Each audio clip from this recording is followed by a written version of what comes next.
Client success, arguably one of the most important aspects when it comes to growing and scaling your business. Because at the end of the day, if the clients that you do sign from any lead generation sources aren't successful and aren't inspired to stay with you, you're gonna have a very hard time scaling. So if you're currently a coach or in any sort of online business and you're losing clients at the same rate or faster than you're gaining clients, this conversation is gonna be very important for you. Now, I've been in the entrepreneur space for 13 years. I've scaled a gym, I've scaled an online fitness coaching company, I've done supplements, I've done clothing. I now work with entrepreneurs and help them grow and scale their businesses. And one thing that is paramount to understand when you are in the online commerce space, especially with service-based entrepreneurship, is that you're never gonna make everybody happy. That's the first thing I want you guys to understand, because I can teach you everything about client success here, and you will still have people who are unaligned, who don't wanna do the work, and will blame you because of it. This is normal, and we have to understand that. As we decide to be a service-based entrepreneurship, you can't control that. Before we dive into this, just really lean into this. I still have clients who come in, they could be with me for 6 months, get incredible success, and then self-sabotage and say the program's not worth it and cancel because they're unhappy and they've never communicated it to me once. This is what humans do. And so it's our job as coaches to not let that one person who doesn't want to show up and break past the pattern affect how we do our business and how we see our client success as a whole. I'm not saying that this is going to make you immune and you're gonna have 100% success rate with all of your clients, but one thing that I'm obsessed with is how do I get the clients that are in my space to show up consistently, stay engaged in my community, and show up where I need them to ask the questions they need to continue to be successful. Because at the end of the day, it's a partnership. You have your job to do, and they also have their job to do. My job is to help you do your job better. So that's what this is about. My name's Nick, I'm a conscious leadership and business coach, and my goal is to help you scale a $1 million spiritually conscious business in 3 years or less. For this experiment, I took my company and 5 other companies that I know/work with, and we all decided to do different types of touch point cadences for our clients and our communities and see which one over the course of 6 months produced the most client engagement, the best client morale, and the best client success. And I gotta be honest, my vote was the one that actually was the worst. And I was really perplexed by this. So let's dive in. We tested 3 different models for this. Model number 1, we tested weekly one-on-one support calls. So you're getting on a call with your clients every single week, and then weekly group calls with your clients. So this was about 8 live touch points for clients every single month. The second that we tested was we tested bi-weekly one-on-one calls and still kept the weekly support calls. So this was 6 touch points a month with our clients. The third that we did were bi-weekly one-on-one calls and bi-weekly group calls. So we staggered it as a one-on-one call, a group call, a one-on-one call, a group call. Only 4 touch points on this one. Very much surprised me. So we had 8 touch points, 6 touch points, and 4 touch points.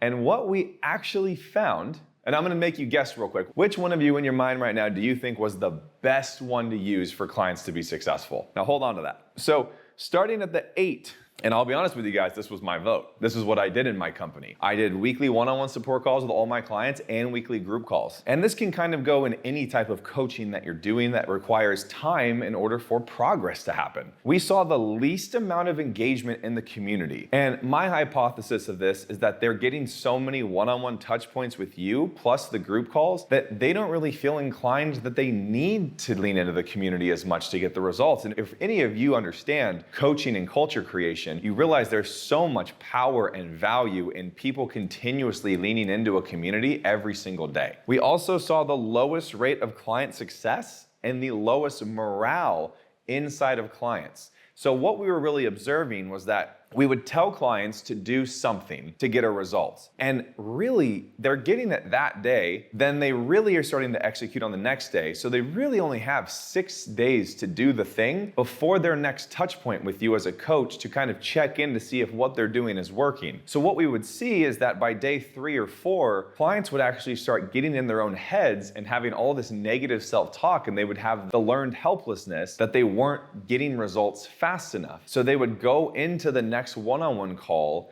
with a negative headspace, and they would come to show that nothing had worked yet. So that's not gonna be really good if you're going into every one-on-one call feeling like a failure. Now, the flip side of this also that happened was that clients were showing up every single week, and eventually it got to the point where they were getting on touch points and kind of saying, well, I don't really have anything to talk about, or I'm not sure what I need support on for this week. So that we had those, or we had people before their call, they would try to search for something wrong. So they would find something negative that wasn't necessarily negative because they felt they needed to bring it to a call to get support on it. So people were either feeling like they weren't making progress fast enough, they didn't have anything to talk about, which in their subconscious makes them think, nothing's really working for me in this program, or 3, they have to find something negative, so now they're continuously associating one-on-ones with you with something negative. So it didn't really work. And honestly, as we started tracking this, it started making a lot of sense to me. This is actually like the loser. And I really thought it was gonna be the winner. Like I said, this was the exact one that I was doing in my clients this entire year up to about a month or 2 ago. And even on the weekly group calls, I wasn't getting all of my clients showing up. On the group calls, I would ask them what questions they had, because I do live group calls for support. And nobody would ask questions. I would literally have to sit there and beg and push my clients to ask me questions that they were struggling with so I could help them be more successful. That's kind of the backwards relationship when clients are in your space. They should be hungry and willing to grow and wanting to see what they need support on. We can't do everything ourselves, so we have to be able to create a space that clients have a little bit of autonomy so that they can actually start to hyper-analyze what they need support on and then ask for it. So that moves us over to the 6 touch points. Bi-weekly one-on-ones, weekly group calls. So they still had a group call every week, and then it was a one-on-one, and then a one-on-one. Now what we found here was the engagement in the community was definitely higher. It actually wasn't that much different of a spike. It was a little bit higher, but the client results were a lot better, and we had higher client success. That was the same thing. I meant we had better client execution, because this was the interesting thing for me, was that having the 2 weeks between the one-on-one touch points actually made them feel like they had a little bit more time to get some momentum on whatever the coaching was in that last one-on-one call before they came to the next one. Whereas group 1 only had about 6 days to get something happening, group 2 had 13. So they had over double the amount of time to feel like they were making progress and come into the next one-on-one with something positive to share, and you to acknowledge, wow, you are making progress, amazing. Coaches, I'm sure you guys have this all the time. Maybe you have weekly touch points with your clients right now, whatever you're coaching them on, and you look and you say, well, things look pretty good. Let's just keep at it this week. Don't change anything. Kind of a wasted touch point if you think about it. So I don't want to waste your time, I don't want to waste my time, and I don't want to waste my clients' time. I actually want to empower them to have autonomy. They don't need to touch base with me every single week in order to be successful. So this was actually our runner-up. Same thing. I thought this chart was gonna be the absolute opposite. I really did. But what we found was that the bi-weekly one-on-ones and the bi-weekly group calls actually outperformed all the other ones. I don't remember exactly what it's called. It's like the law of subtraction. The more things you take away, the more valuable something is. I probably butchered that. I think I saw Alex Hormozy talk about that in some sort of like email newsletter. But with the bi-weekly one-on-one, so for this one, it was a one-on-one call with you, a group call, a one-on-one call with you, and a group call. Only 4 live touch points per month with clients. And what we saw was the highest community engagement. Everybody was active in the challenge or in the community. We saw the highest show rate on the group calls because that was people's sense of community. And then we also saw the highest client success rate and morale. Again, very interesting. But let's think about this. When they have a one-on-one with you, they don't have a group call. So the next week, they don't have a one-on-one with you, but they still get access to you in a group setting. So now these calls actually become more valuable to them, which means they take more intention behind them, and they actually show up and they actually have questions and they're actually more engaged. When you have too much of something, you don't see the value in it. Now again, I want to be very clear. Entitlement is a very real thing in the service-based entrepreneur space. As long as you work with clients, you are going to deal with people who are entitled, who think that they need more help than other people or they deserve something else or anything like, I get it, I still get it. I still get it, no matter what. Even when you do things with good intentions, people still get upset. So just Don't take that personally. For me, I know where my intentions are. My goal is to figure out how I can, one, have the energy and the space for me to recover so that I can serve my clients the best. For those of you who don't know, during this experiment, and I have the blood work to prove this, I was actually working so much every week that my adrenal glands actually stopped functioning. My body was so hyper stressed, my body literally started shutting down. I was taking anywhere from 10 to 12-hour back-to-back calls every single day for 3 to 4 days straight, every single week, on top of still trying to film other modules for my clients, on top of still trying to build the business and build the back ends and grow. And it was impossible. I was so burnt out. I was so tired. I couldn't function. I was crashing 5 times a day. But people don't care about you more than they care about themselves. And so this is why when I share something like this, I think a lot of coaches can look at this and say, well, if I pull down my clients to bi-weekly this and bi-weekly that, then they're gonna feel like I'm taking stuff away from them. And then they're gonna leave. And here's the thing is, you might get some clients like that who are a little entitled and think, well, no, I'm paying you for this. You should sacrifice your time, your health, and your mental space to serve me. That's the entitlement that I'm talking about. So even when we did these studies, even when we have the data and went, wow, people are actually way more effective doing this, I'm gonna change this, I still had clients that felt like I was maliciously removing things from them for no reason. And so that's gonna happen. What you have to ground yourself in is, what's my intention behind what I'm doing? And also, I know it's not gonna please everybody. My number one goal with sharing this is client success. That's all I care about. When I tell you guys, I obsess over how do I get people to do the things that they need to do to be successful. I have clients that can come into my community and make $30,000 a month in 6 months. I have other clients that can choose to come in and make $400 at the end of 6 months. And they all have access to the same things. So the thing that obsesses over me is, how do I get the people who choose to only make 400 to choose differently to be the people who can make 30,000? It's all just choices. And here's the thing, if I solve this equation, I solve humanity. So it's not like I'm not gonna solve it for you on a 5-minute YouTube video, you know what I mean? But like, I rack my brain around this. Why do we have such a lack of perseverance? Why do we have such high levels of entitlement? And truly, I think those two are the sides of the coin. I think the more entitled somebody is, the less perseverance they have. The more they wanna give up the second something gets uncomfortable or something feels boring. And that's why most people always struggle with money and paying bills. That's it. All they worry about is when's the next bill, when's the next bill, when's the next bill, because broke people make broke people choices. That's just the truth. So my goal is, how do I get people to act successful?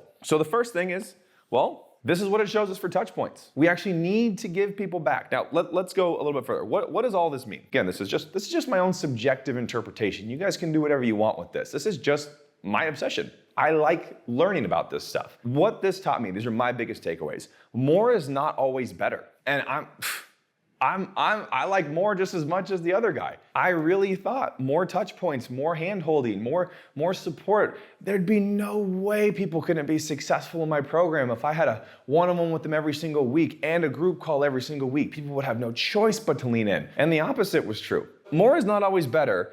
And we as humans, we actually deep down, we want autonomy, not codependency.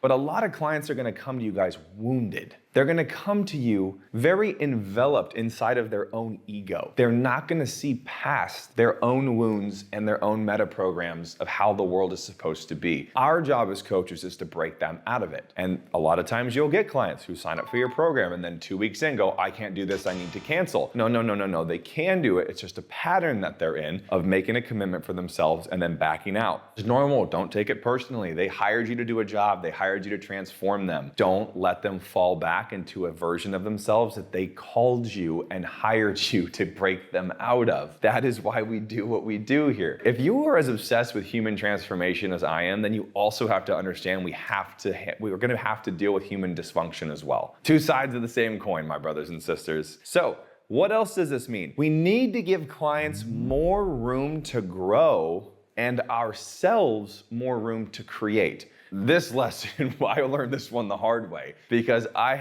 you could ask my team, I would get on group calls and my bags under my eyes were damn near down to Robert's behind the camera going. But I mean, my bags were under my eyes. I couldn't even really form sentences. I would give everything I had energy, bandwidth-wise to my clients. And then it would take me roughly 2 days of just complete breakdown I just have to sleep, lay on my couch just to recover mentally, to then be able to work and support my staff and the company's vision Saturday and Sunday, and then I would do the whole thing over again. It was brutal. I had no room to create. I had no room to figure out how to evolve my space and serve my clients better because I was trapped in the fulfillment that I thought was necessary, and it's not. Where I can step back and give myself more energy actually allows me to serve my clients 5 times more effectively. So if I take the calls down in half, but I'm serving 5 times greater than I was before, well, my clients are getting more from me. Remember, people pay you for value. They don't pay you for your time. That's why I became an entrepreneur. Now, value is subjective. Some people might value talking to you every single week because they have codependencies. And then if you change it, they might leave. Just the truth. Next, we need to instill patience and long-term focus with our clients. I'm sure all of you guys have clients have zero patience at all, and some of you might not have the boundaries necessary to serve yourself and your clients. A lot of coaches that I work with say, oh, my clients can text me 24/7. Oh my God, are you nuts? Oh no, I really care about my clients. They can text me 24/7. No, you don't actually care about your clients if you want them to text you 24/7. You're showing them no boundaries and you're making them codependent on you for survival. That's not caring about them. That's overcompensating from a scarcity standpoint so that you hope they stay. That's not caring about them. Anybody that you serve, that you have be able to message you 24/7, you are creating a codependency on them. And if we really care about people, our goal is to push them and put enough tension on them so they grow and they have the autonomy. Look, the best type of coach should want their clients to graduate away from them once the program's over. We have a 3-year roadmap. Year 1, year 2, and year 3. After year 3, if my clients choose to want to go into a one-on-one with me and we really scale, that's cool. But after 3 years, if my clients have made that $1 million business and they're spiritually conscious and they feel super aligned and they have their service and they're making their impact and they're building their legacy, it makes complete sense for my clients to move on. I want that. And you gotta want that too. The last 2 really is the clients get better results and your success rate goes up. I don't know about you, but having a high success rate is a pretty good selling point. You will get the entitled clients. You will get the people who come into your program and don't want to do the work. You will get people who come in 2 months and say, this isn't worth it, this isn't what I was. It's gonna happen. What you need to do is check your intentions, your values, and your integrity. And as long as you know that client success is your #1 goal, that North Star, continuing to go back to that, doesn't make clients leaving or clients not liking your program or clients telling you that they want to cancel. Doesn't make it feel any less good. I'm still human, it still sucks. My ego takes a hit. I want everybody to come into my container and be as successful as they know they can be, but I can't want anybody's success more than them. Just like you watching this. I can't want your success more than you. That's a journey that you have to make on your own for yourself. Then I can help you be more successful after that. So if you guys like this video, make sure you like it. Make sure you drop a meaningful comment for me. Subscribe if you haven't. And if you guys have any questions at all, there's a link down below. You can book a free consultation with me and my team. See if we can help you scale. See you guys in the next one.